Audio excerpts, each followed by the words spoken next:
بسم اللہ الرحمن الرحیم۔ السلام علیکم۔ یہ کلمات پڑھنے والے کو لا علاج بیماری سے بھی شفا ملے گی۔ دوستو، آج میں آپ کو قرآن پاک کی ایک ایسی آیت پڑھنا سکھاؤں گا۔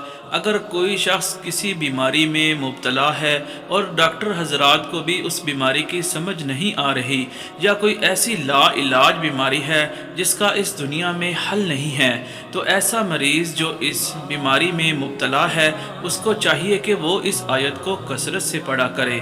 انشاءاللہ تعالی اسے راحت ملے گی اور سکون ملے گا۔ تو آئیے اس دعا کو میرے ساتھ پڑھیں اور یاد کریں۔